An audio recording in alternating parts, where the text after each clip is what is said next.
Good evening, everyone. I'm Elizabeth Saywick, the Associate Director of Research and Teaching Scholarship at the School of Nursing, and I'd like to welcome you all to the Marion Woodward Lecture. Before we get started, there are the usual housekeeping things. Restrooms are directly out and to your right. Hopefully there will be no fire alarms. After the event, we will have a reception. But before that point, we would like you to stay tuned. We will actually have a prize draw from our alumni engagement and UBC to actually provide some prizes. So those of you who put your name tags in the vase will actually have an opportunity to win a bottle of wine or a few other nice things. So we'll do that immediately after the presentation and the dialogue before the reception. Unlike most events, given that our focus and theme this time is on nurses' roles in health information technology, we don't want you to shut off your phone. We do, however, want you to set it to buzz or silent or whatever way you want to, but feel free to tweet or Facebook throughout the event, hashtag MWL2015. But do make sure that it's not emitting any sounds or sirens or what have you. So we have a wonderful Marion Woodward lecture scheduled. But first, I'd like to introduce the Dean of the Faculty of Applied Science, Dr. Mark Parlange, who will come to say a few words of welcome.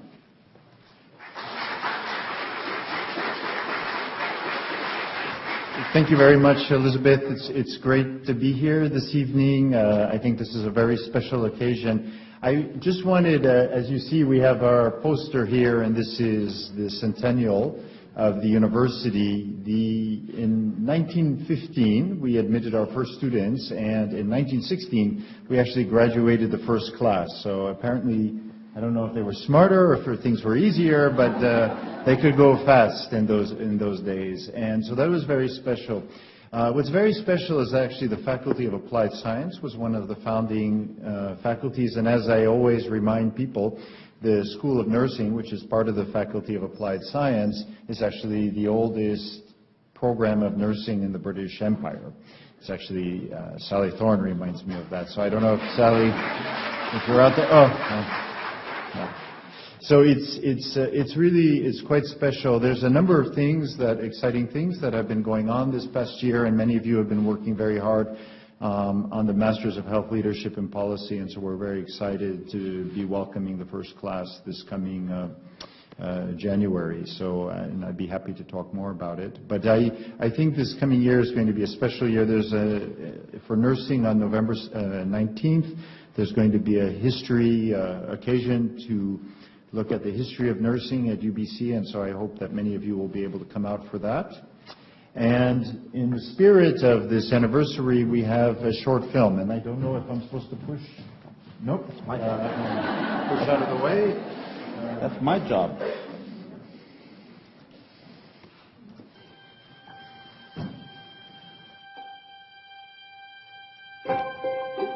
There are few earthly things more beautiful and splendid than a university.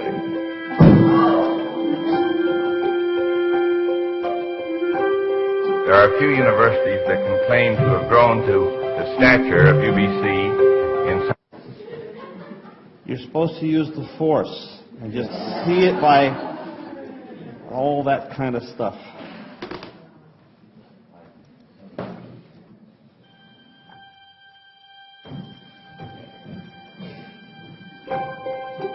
There are few earthly things more beautiful and splendid than a university.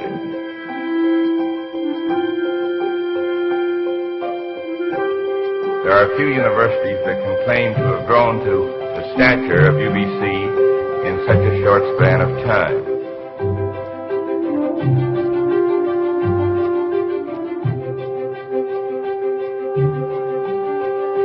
It is the unique privilege of the University of British Columbia to be located where one of the world's most important traditions began and flowered.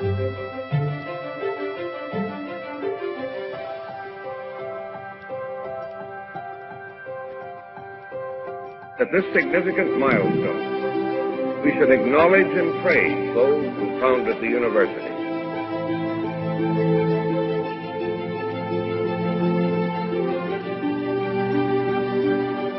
You accepted traditions and became part of traditions.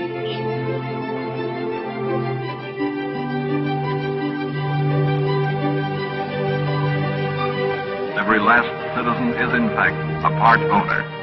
And this is without doubt what the founders had in mind when they chose for the university motto, Quum Est, it is yours.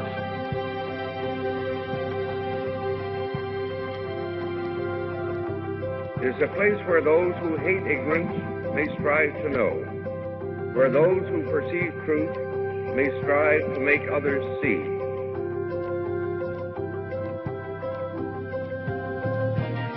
That we may indeed be the People's University, that is the spirit on which this university was founded, and it still lives and survives on this great campus today.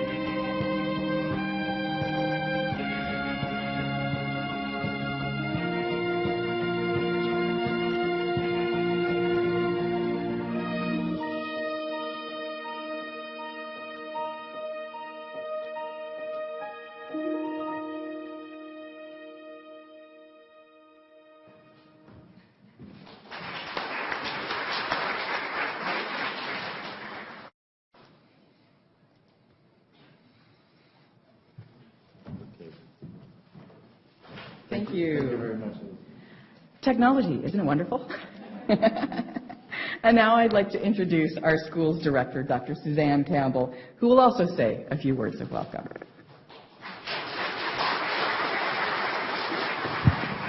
Welcome all. How wonderful to see such a full room. We've had an afternoon of exciting dialogue, and we're here to continue. Thank you, Dean Perlange, for being here with us this evening. We have many special guests in the audience, and you stole the thunder a little because I was going to start with, established in 1919, UBC School of Nursing has almost 100 years, we're almost there, of experience educating nursing leaders throughout the province and innovating research. The UBC School of Nursing is the home to the first degree program, so that is the university-based degree program in nursing in the Commonwealth, and was one of the first academic programs established at UBC after the university's inception in 1915. Our founding director, Ethel Johns, an internationally recognized educator, public health nurse, researcher, writer, and advocate for social justice, her insistence on a baccalaureate-level nursing program led to the establishment of the first university degree for nurses in the Commonwealth, and 4 of those nurses graduated in the school's first baccalaureate class. Today, 120 men and women annually enter our program, and in 2019, we will celebrate our 100th anniversary, recognizing a century of preparing nurses for careers in professional practice, education, and research, which make our communities healthier and safer and stronger. The Mr. and Mrs. P.A. Woodward Foundation has generously supported this annual Marion Woodward Lecture since 1969. This lectureship marked the first time that Marion Woodward had allowed her name to be used in conjunction with any of the beneficiaries of the foundation. She hosted a tea in her home in honor of the inaugural lecture given by Dr. Helen K. Musalam.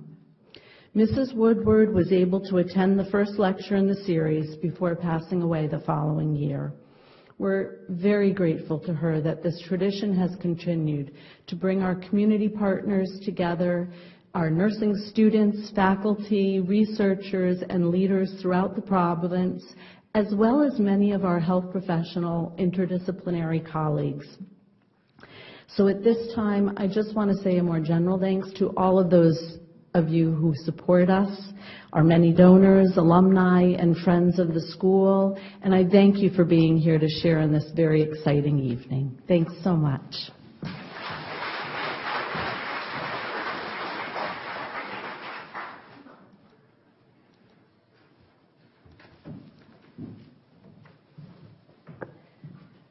Thank you, Suzanne.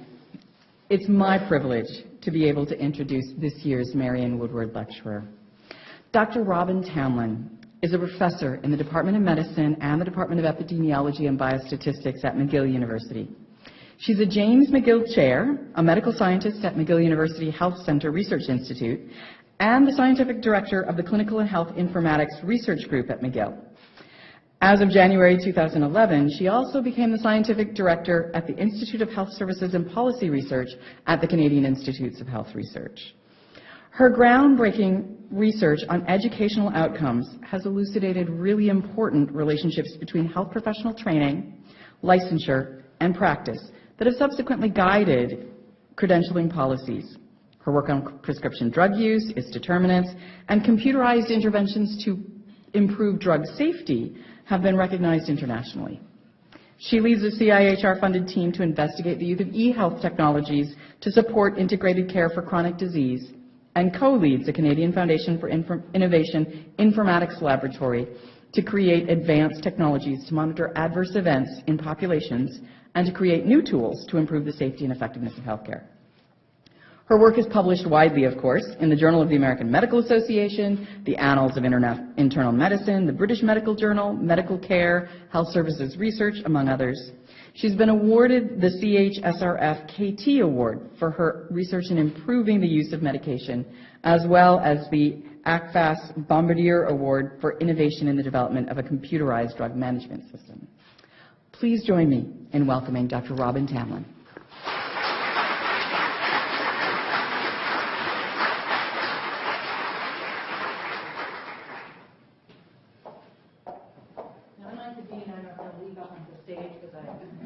Really may not make it. I may have another gentleman's problem like you have. So I have to say it's a true privilege to be here. I looked at the people who had provided this lecture over the many years that it's been provided, and I'm very honored to be invited to be part of this very long tradition. So it's with privilege that I actually changed the title a little bit, because I thought, you know, I think what we need to look at is information technologies as enablers of how to get a system in Canada that we've actually cherished to move forward into a new era.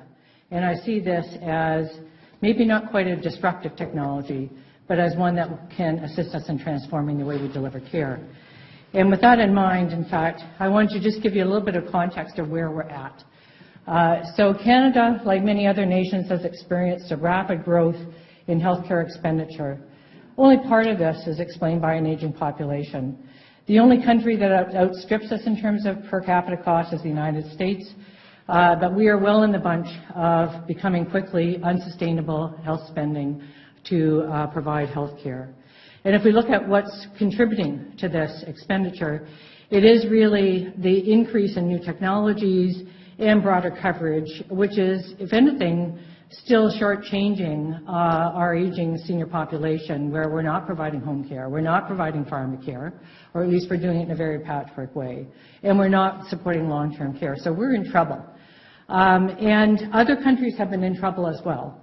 I just want to give you an example of what happened in Britain. And in Britain, actually, they said, we're in trouble, and we've got to change the way we do business, because our healthcare is really sinking into a morass of poor quality care. And we're having a growing private sector to deal with that. And so we're going to actually reform very dramatically the way we do business, and we're going to start paying for quality in healthcare. And as a result of that, in fact, they actually have produced not only better outcomes, but they've achieved a slower rate of growth and better outcomes in the process. So if we had done that way back when they did that, in fact, we could have saved $659 billion over the last 15 years or so. And what could we have done with that? And I think this is the issue. What could we have done with that? Well, we could have actually provided child daycare for $5 a day for quite a considerable number of 14.6 million children. Or we could have sent students to university for 4 years, spending for $23.5 million. We could have actually sent that many students to university free of charge, which became a big issue, by the way, in Quebec, where we had the pots and pans parade over tuition increases. Finally, we could have built over 9,000 Trans-Canada highways. So there's lots we could have done with that money. So the issue here is how can we embrace the digital age, and how will that help us? And can we be very strategic about this? There's a great way of actually blowing a lot of your cash is on digital healthcare, and we can look to a couple of countries have done just that, and maybe we're even in the same basket. But if we are smart and we are strategic, and if we drive this to say we need to actually change the way we deliver care, then I think it's possible for us to actually spend wisely, strategically, and if we're going to do that, that we need to have clinical leadership in the middle of the tent actually driving what it is that we need to change. So I just thought I'd give you an example, because I'm very much a sort of problem-oriented thinker when it comes to health care, nursing care, and health services research. I do believe that we should actually find out where the problems are and try to fix them. And with that in mind, I thought I'd give you an example and actually weave the story of what we can do around the patient journey. And so I'm going to give you an example of a patient journey. It's Madame Blanc. No, it isn't the Mrs. White that was found with a candlestick in the living room, but it is, you know, the French version of Mrs. White. And so this is your classic patient, I think, that most of us will see every other day, which is someone who is, you know, older and has quite a number of health problems. And in our system, essentially, if you have something that goes wrong with you on the weekend, is you go to a walk-in clinic. And I know you have plenty here in British Columbia. And in this particular instance, this is a woman who had a repeated urinary tract infection. She went there and she picked up a prescription for Cipro. She then went off to see her cardiologist, who was managing her cardiac problems, and he provided her usual plate full of prescriptions for that. And then she finally got her appointment to see her rheumatologist, who proceeded to prescribe her with Vioxx, which, by the way, was considered to be almost lethal for cardiovascular problems and was taken off the market. And so the issue is this. What's going on in this story? Well, for sure, we've got a situation, we've got very fragmented management of patients with complex, multiple illnesses. And in fact, when we look at what's ahead of us in Canada, we can see that multimorbidity is on the rise because everybody's living longer, and as you live longer, in fact, you're much more likely to have chronic conditions. And so this is the new reality. It's not we're treating asthma, we're treating cardiac disease. We're treating people with multiple different health problems, and we need to get better at it, and we need to transform the way we deliver health care to do it better. So if we want to say, are we doing well? Well, Canada, we've always prided ourselves in having a fantastic healthcare system, and I was just talking to people in Taiwan who basically said, well, we modeled our healthcare system after Canada because Canada was the best in the world, you know, at that point in time. We didn't mention at that point in time. So the Commonwealth Survey has been doing, Commonwealth Fund has been doing surveys in many countries, and Canada, unfortunately, has been sort of at the bottom of the leaderboard. If it wasn't for the United States, we would be at the bottom of the leaderboard, so thank goodness for them. But we are definitely not doing well. And we're not doing well because we're not able to manage chronic conditions well, and because our system is not set up to do it. Who in heck would think you should go to the emergency room to get your hypertension prescriptions refilled? This is not what you should be doing. So when we look at that, we say, okay, well, what's going on? Well, you can look at the canary in the coal mine, the very complex patients like Madame Blanc. And, you know, people like her, they're responsible for about 50% of health expenditure. So if we can fix this problem, if we can actually go after this, then we can probably make changes that are fundamental that will change the way we deliver care for the great masses. Now, fortunately, Wagner basically provided a nice chronic disease management model. I'm sure you're all very familiar with this, which says if we want to do this well, we have to reorganize the way our systems deliver care. We need to provide decision support, and we need to have clinical information systems. So right off the bat, you actually have to have an information infrastructure to make this work. You can't make it work without it. And you need, that information infrastructure has to deliver on decision support systems and support your care redesign objectives so you can get where you want to be. And of course, the next thing you need is you need the community to be engaged in term and particular patients in self-management. And of course, you need an activated patient, and you need a proactive, I say, team. Doesn't wait for the crisis to happen, but they're ahead of the game. And one thing that actually is true in terms of solutions, and let's just move to solutions, is nursing case management systems. I mean, this is now, I'd have to say, become tried and true. Nurse case managers are the Band-Aids that manage to deal with the fragmented system that we have. And in fact, when it comes to chronic disease, you need someone like that. You need someone who actually can help you navigate through the healthcare system. And information technologies can enable that, not just in bringing all the information you need together for that nurse case manager, but allowing them to actually keep track of patients who are in trouble and need to have problems solved. And when those systems have been put in place, essentially with the information feeds, you can see this is an example of the Massachusetts system, is that there is actually a mortality benefit. In fact, nurse case managers actually save lives. This is bottom line. And so they not probably just save lives, they probably save money as well, but everybody seems to be concerned about saving lives right at the moment. But when you ask whether or not it improves, you ask physicians, you ask nurses, does this improve how care is delivered? The answer is, well, yes. They think it improves not only the efficiency of care, but of the quality of care that's delivered. So I think this is a no-brainer for us. This is where we should be going. This is really going to be one of the most important keys in this journey. So if we take a look at continuing on the story of Madame Blanc, basically she's now got in a situation, she's got multiple prescriptions from multiple different physicians. No one knows about each other.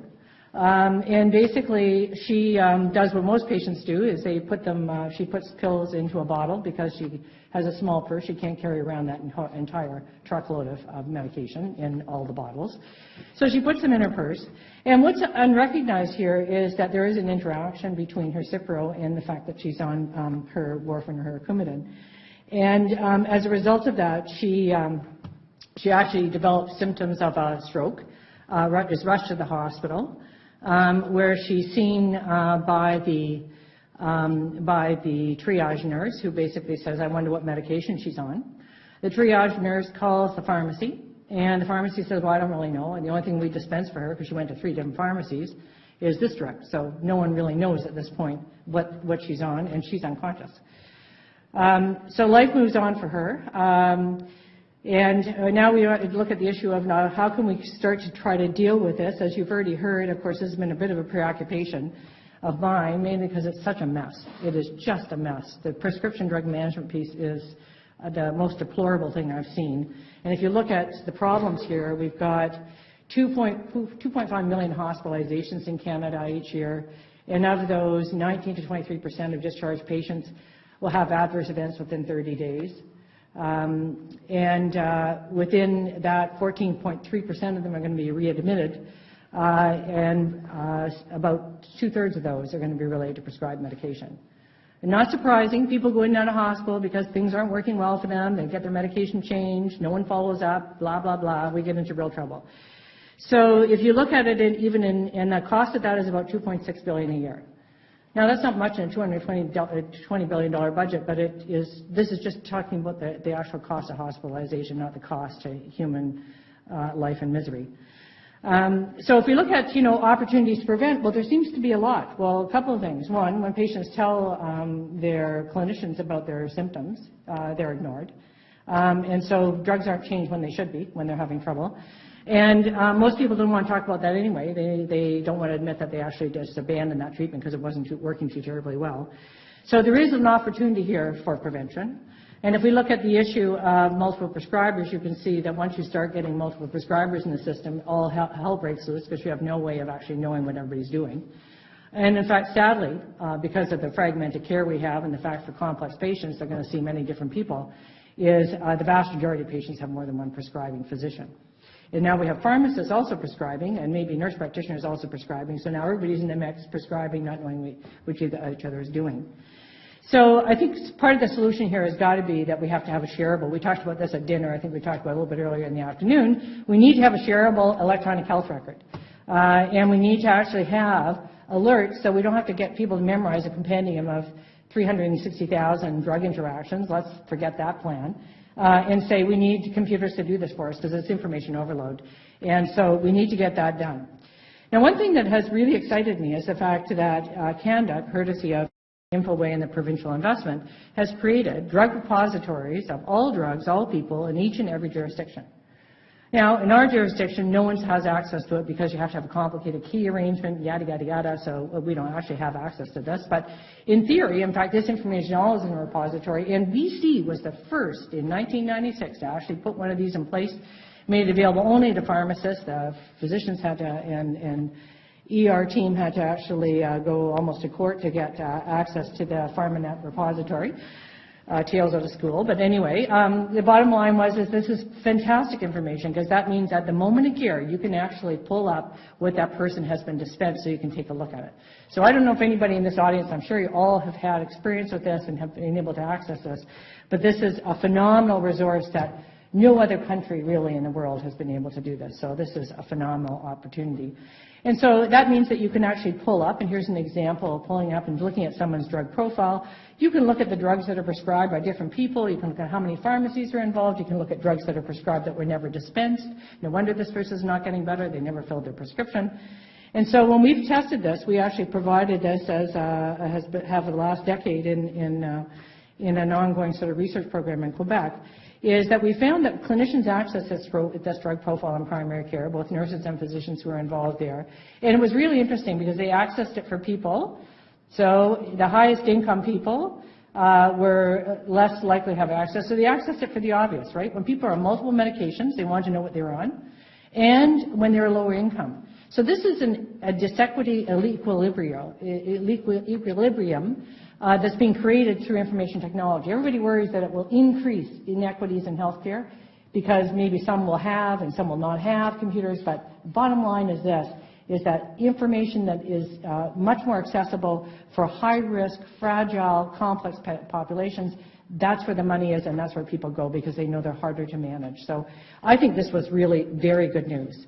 But let me move on to worse news. So the worst news is this. So, you know, we've got a whole industry going on in what I'd have to say drug knowledge systems. So First Data Bank system is the biggest in Canada, but there are a bunch of others. And the bottom line here is that they assemble every possible drug interaction known on the planet, and essentially they drive those down and they send out, they link those with prescribing systems and so on, and they send out alerts. Every hospital in this province will have one of these systems, and it will have alerts on prescriptions, and every community pharmacy in this province will have one. And what happens is there's a whole new industry called turn the alerts off. The reason is because there are so many alerts. And so you could see here in this particular software design, people had the choice of turning alerts off. And it became a sort of make-work project. Let's turn those alerts off. And the difficulty is that people didn't know how risky that was. And so when we ran a trial, we said, okay, well, let's look at on-demand. You asked for it when you wanted it, versus we'll push it to you no matter whether you want it or not, which is how most systems are designed. Because the reality is for every one patient, they have about 4 different alerts. And in the on-demand group, of the 4,445 alerts that were present for that 1,550 patients, the on-demand group saw 40 of them, meaning because they didn't want to know, and when they wanted to know, they actually did do something. So they suspected something was wrong, they did something. But of the group that actually had it pushed to them, is they quickly turned off a whole bunch of levels, and they only saw 650 of them, or 670, and they were less likely to actually respond to them.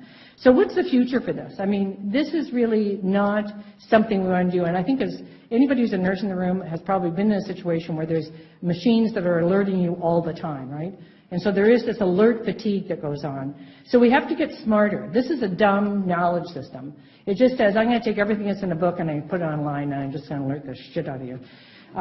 So we need something better. And so this is where I think there will be data science meets clinical care. So we use the data that we have to start generating predictions of risk, predictions of benefit. So here's a prediction of risk of a person who is at risk of having, we want to produce a risk of injury as it relates to the use of psychotropic medication with CNS side effects. So we actually built a model on 460,000 people. We have big data, so we did that. And we produced this, which is sort of a system that says, the green area, this is their risk, you can't do anything about it, their age, their cognitive impairment, blah, blah, blah. And all the red stuff is related to their drugs. And so we built that on a very ugly-looking algorithm. I mean, this is a specialty of epidemiologists. They love to do things that no one else understands. And so we actually built that, and it was ugly, and we hid that all behind the scenes, and that's what produces that thermometer. It takes what drugs you're on, it says the risk attached to those, it produces that. And so the cool thing about this is that you can actually provide people with real-time feedback. So as they change their mind about what they're going to do, you can say you're either increasing the risk or you're decreasing the risk. and actually give that rate to them in the face, they can make a decision about that. So it's a learning tool, but it's also a personalized, I guess you'd call it precision healthcare, yeah, or precision prescribing. So even in looking at that, actually, we managed to, for high-risk patients in particular, people paid attention, and they actually reduced the dose. That was the simple message: reduce the dose or don't prescribe that drug. So I think there's huge opportunity here. We should see much, much more of this. This is going to be exciting for us because it's going to help us to predict things before they happen, and we can intervene earlier. Another thing which I think has been really very interesting is the opportunity to use. Now, I'm not sure that I would want to talk about this right at the second, but I'm going to. So interactive voice recording systems. I don't know if you know this, but these are the idiot people who call you up on your phone and give you a voice message, right? Okay, well, I think that maybe the whole industry has probably spoiled it for healthcare. But we want to use this kind of a system to have more timely detection for people who are in trouble. So we used it to essentially, one person got a new medication, is that we actually said, well, let's enroll them in this program and there will be a call up. And this is like an automated triage program. Think about it that way. It's electronic triage. And you could see that this can be very useful in a whole variety of circumstances. So do you need to see everybody 2 weeks? No, probably not. What you need to see is the people who are in trouble. So call them at a time, 3 days after, 10 days after they would have probably started. And so using that kind of system. And when there was a person who was identified as having a problem, it was triaged to a nurse who basically intervened, called the person, and managed through that. And what's fascinating about this is that for this particular situation is that we had essentially half the people had some kind of problem in the first 30 days. And of those people that had a problem, about 25% of them, it was an adverse drug event. Some of them didn't fill the prescription because either they didn't think they should have, or they misunderstood, or they couldn't afford it, or whatever. And others just wanted some advice or some sort of problem solving. So this is great because instead of following up that full 100 people, what you've done is you've identified the 50 that are having a problem, and now you can actually intervene in a timely way. Now, this particular nurse went to Germany during the trial, which was really annoying, to say the least. But she actually managed from Germany all these people. So it's possible to be anywhere, and that means you can take the best person in the field or the best people in the field, and you can put them right at the right time to the right place to the right person. And I think this is what's going to make it really fun, I think, to be a professional again. And in fact, you can take that information that comes out of that dialogue they've had, and you can send it back to the desktop, to the dashboard of the care team, and say, this is what's happening, by the way, with this person, and this is what I've done to solve it. So if we carry on in our journey with Madame Blanc, basically, she gets in hospital, she spends a week in the internal medicine unit, and she ends up by having a double dose of her antihypertensive medication. People, shift change, confusion, it was given, was it not given, so she ends up by getting a double dose. She gets hypertensive, she falls out of bed, she breaks her hip. And so let's take a look at that. Are there solutions for that? So there's been really some great things that have been done in terms of improper medications administered. And if we take a look at how often this is happening, it's about 3.5 incidents per 100,000 medications. Not surprising, actually. There's a lot going on, especially in hospitals, a lot going on. And it results in essentially 1 death per day, or 1.3 million injuries per year in the United States. So this is a big number. And it's essentially one of the, I'd say, largest preventable causes of injury. And I think anybody who's been in this and knows how busy this becomes and how easy it is to get it wrong. So solutions have been created, and I think this is another solution-oriented big problem, needs a solution. So electronic medication administration has become growingly the norm in acute care facilities, which I think is very exciting, because if you take a look at what happens when you start putting that in place, the red line is medication error rates, the blue line is before EMARS, and the red line is after EMARS. So phenomenal decrease in the number of errors. And if in fact, if you barcode, it is even faster and more efficient. So the good news about this is even with manual data entry, it's great. But with barcoding, where you don't even have to have any manual data entry, it's even more phenomenal and eliminates the documentation requirements. So you can see that it happens that it can be reduced at ordering, where about 67% reduction with barcoding, to administration, where there's a 51% reduction. So this is really a sure winner. We should have done this a long time ago. You know, we did unit-based dispensing or unit dosing, but this is a clear winner for everybody, and actually saves not just lives, but saves a lot of cost.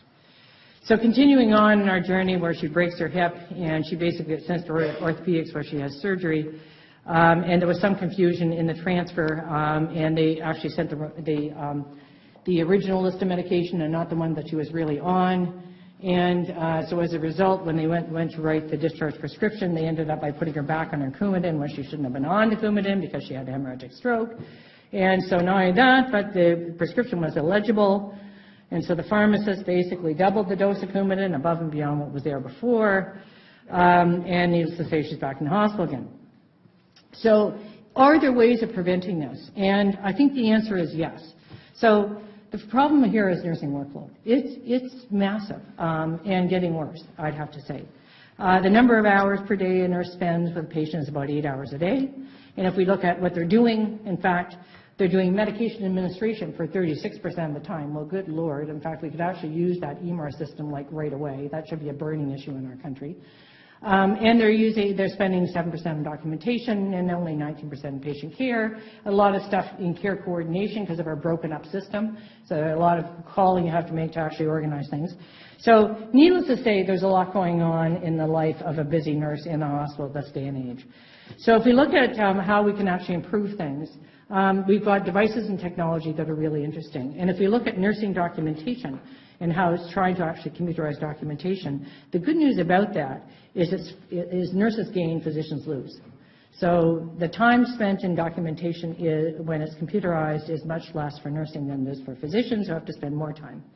So this is great news, is to actually try to computerize some of that documentation, which I understand is a new initiative in this province. Very exciting. The second thing I think that just blew me away was 2 Israeli guys, a couple asthmatic kids, they're trying to figure out a way of actually detecting non-invasively when people were falling apart. That means their kids at home at night. They built something that basically went under their bed, which was a sensor, non-invasive sensor, that monitored their breathing, their heart rate, and this and that, right? No business model at all for this. That didn't work, but it was suddenly the solution for in-hospital environments where you're not in the intensive care unit. You've actually got single rooms, which are great for infection control, and you've got the problem of one nurse circulating around 36 beds, which is the problem with the woman. So they actually built this thing. I'm sure these guys will be billionaires at some point in time, and actually embedded it into the bed springs, basically, of the beds, and actually provided essentially a dashboard at the patient bed and at the nursing station to see everything that was going on with everybody. So cool. And as a result of that, there are many randomized trials that were done. This is one that was done in the United States, basically showing that code blue events went from 2.1 to 0.9, fantastic, and that the days per 1,000 patients went from 85 to 63. ICU length of stay reduced because fewer people were in the intensive care unit. So really phenomenal, and I think this is the beginning of all sorts of things that can be done. But I think this one's really exciting.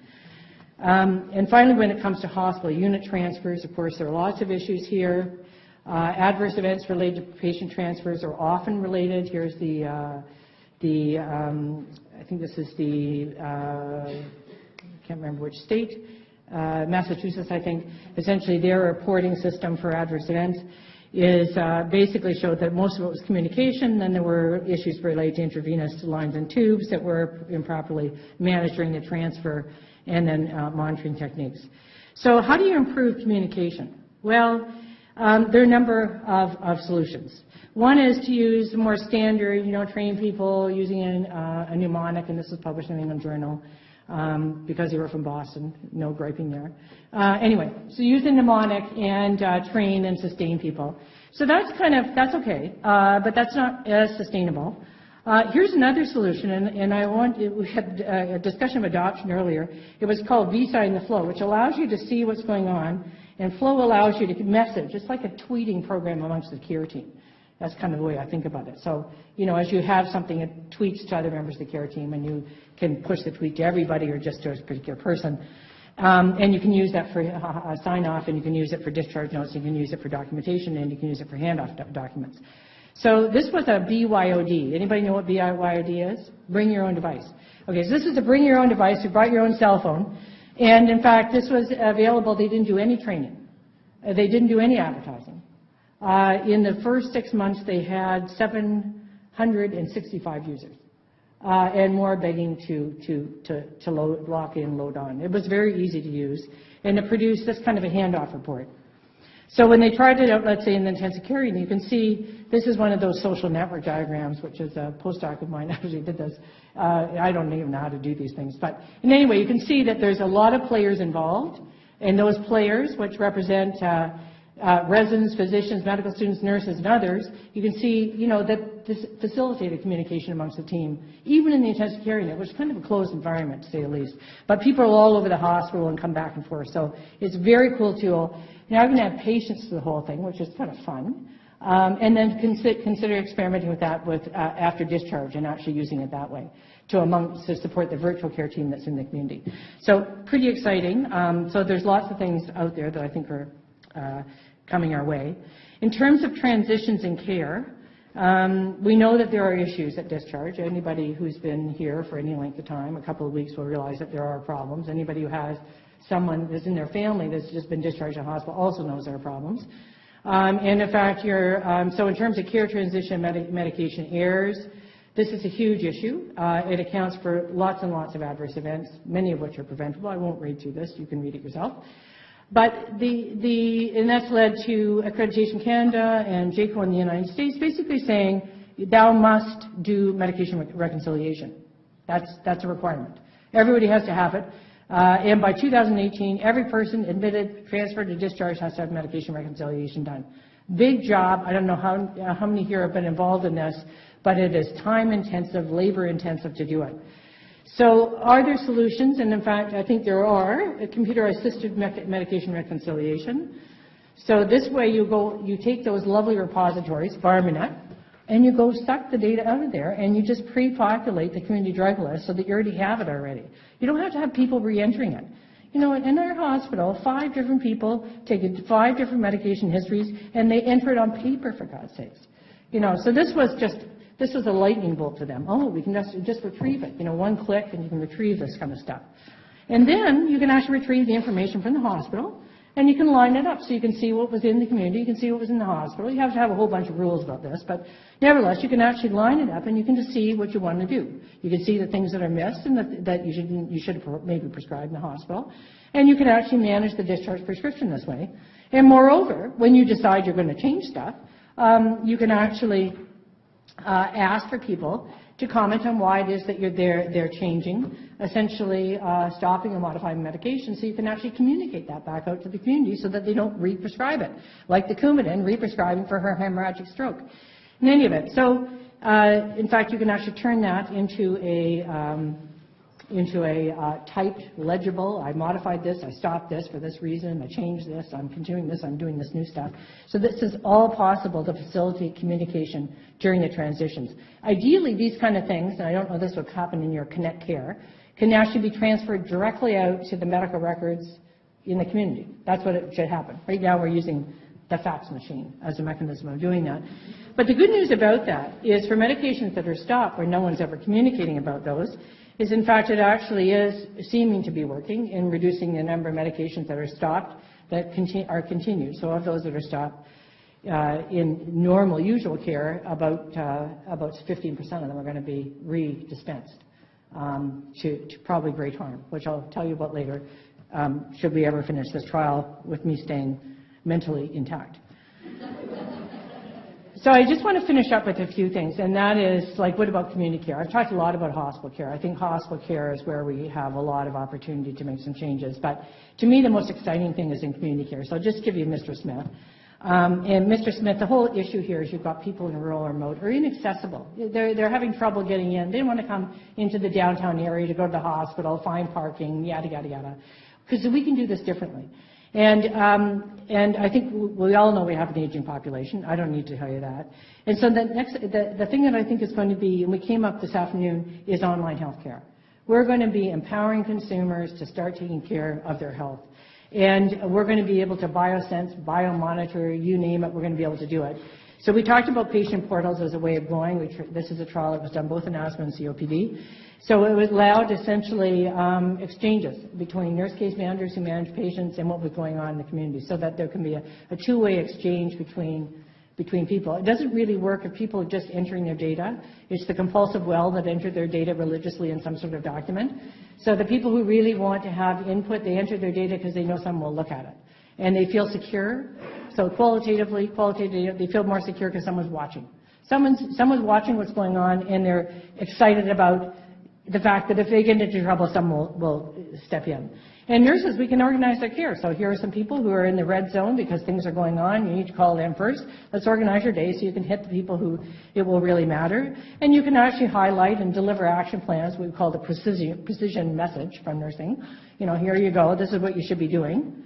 And really very cool is that actually when this kind of a telemonitoring kind of system was set up to replace home care visits, it was evaluated not by us, but by a crew over at U of M, is in fact they ran a randomized trial, and the good news about this is that it actually reduced the cost of care by $1,000 per patient, which is just amazing, amazing. And it wasn't because the nurses weren't driving out in their cars to the homes. It was because they could provide much more timely intervention, reducing ER visits, need to go to the ER, and hospital admissions. So that's exciting. So what about the future? The future is very cool. So we're going to get into robotics. We're going to get into virtual presence. So Finland, this little thing in the top there, that's something called the kangaroo, and it allows nurses to make home visits. So the nurse is visually in that thing, and it travels around your home to find you, to talk to you, right? So it's kind of cool. Colleagues of mine said, I don't think this is going to work with my mother with cognitive impairment. Who knows what she'll think about that. But it is exciting what's happening. And there's more and more happening every day. And in fact, of course, Google is creating a contact lens that will have everything possibly measured in that, so you can just transmit that by Blu-ray. And of course, we have robots now being actively developed in Japan, actually, to manage and support people who have dementia in their homes. So who knows where this is going to go? But what do we think about, what are the implications here for nursing? And I just want to wrap up on that. So I think there's no doubt technology-supported health service delivery is in the future. It may not be the best thing we've ever seen since sliced bread, but I think there's a role here for people in this audience to play in actually leading the challenge of let's get strategic, let's get problem-oriented, let's solve the things that we want to have solved, and not buy just a standard box that isn't going to really address the issues. It should allow more timely intervention by expert nurses through smart monitoring and virtual presence. I think that should be, and that I think will be a real boon to professional autonomy and just bloody interest in their job. It should reduce administrative drudgery. When I think the number of forms that are filled out, the number of forms I fill out, writing in my name every time, even though the computer knows my name, unbelievable. And it should provide really great opportunities for research and training. But I think avoiding the high promise, low value technology is critical, and I think we've seen a lot of that. People buying stuff, they very simplistically think there's a silver bullet that's going to solve all my problems, and let's just go buy that. We talked about that earlier today. What's it going to take to make sure we avoid that problem, because we have it in spades. And I think to avoid it, we need co-innovation between nursing and IT vendors. I don't think it's going to happen any other way. This whole field's too complex. You know, no one's going to understand it except the people at the front line. So you need to be in the tent, in the shop that's co-inventing these new solutions if you want to get what I think is possible. And to do that, I think probably, if it isn't there already, I think we need a new specialty, which is informatics nurses, and I think the group here is well on its way to creating that, a little hybrid. for us, and I think that's what we'll need to make that happen. And I think we have an exciting opportunity ahead of us, and as being a person in the CIHR shop for the moment, developing funding opportunities to move this agenda forward is certainly my passion. Of using both clinical and social platforms, we talked about this, for novel ways of doing research. So whether you're actually using social media and the information that comes from that in order to, which the FDA is currently using to track medications and so on, or you're using clinical platforms to run the studies that you want to run, I think this is just the beginning of something really exciting. So I want to thank you so much for your attention and for just giving me this wonderful opportunity to talk to you. So thank you.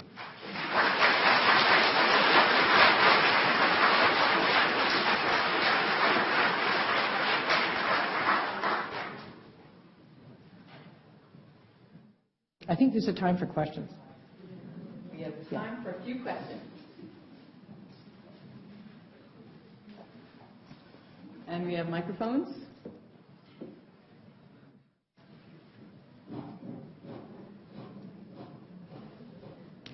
Hi, Robyn. That was fabulous.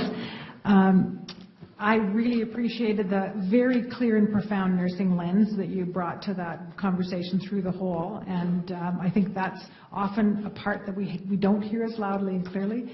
And as we evolve here in this community and nationally and beyond to really invest in the IT health universe, what suggestions do you have to ensure that we don't lose that nursing focus in the context of so many other disciplines being very interested in getting into this conversation? We talked a little bit about this earlier. It's my strong belief that you actually have to attach this to the safety, quality, cost agenda. It has to be very, very tightly connected with that.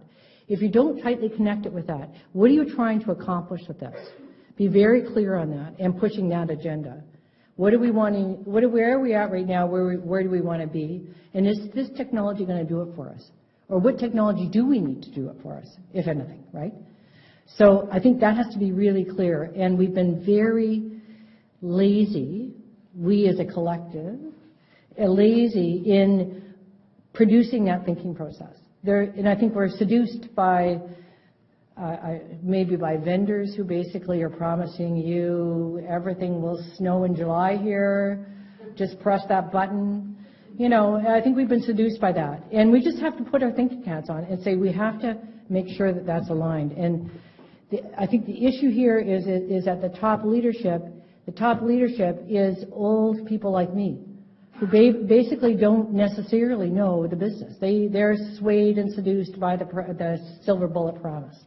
And we have to just stop doing that. That's just not going to work. And as you try to do more and more clinical implementations where you're at the front line and you are actually trying to put something in the front line, and there's been a number of very sad, had to pull it back because it killed patients. Okay, so we cannot afford to do that. So I think it has to be driven very much by the safety, quality agenda, what are we trying to achieve? And as soon as you get that on the conversational palette as the driver, then nursing has to be there, right? Because they are going to be delivering that, and they are the ones that are going to say, what do we need to do for safety and quality? They're going to have to say that. So I've had the same kind of frustrating experience I'm sure you have in actually trying to talk this through. And I realized in retrospect and looking back is because it wasn't attached to that. It was its own divorce thing over in the IT department, doing its own thing, unrelated to anything else. That we can't do.